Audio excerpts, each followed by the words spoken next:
Cara menambahkan nomor telepon atau nomor HP untuk akun Gmail kita lewat HP.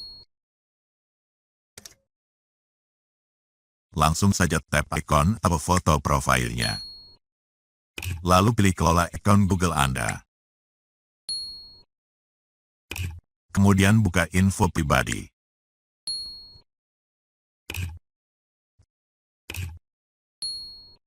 Lalu klik atau tap pada bagian telepon. Lanjutkan. Buka dulu kunci keamanan HP kita. Lanjutkan. Tambahkan sekarang. Nah, masukkan nomor HP kita di sini.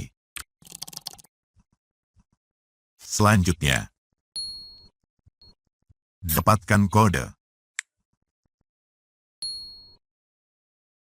Masukkan kode verifikasi yang dikirim sistem Google ke HP kita di sini.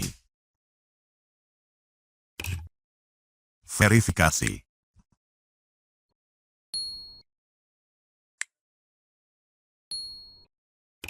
Nah, berhasil.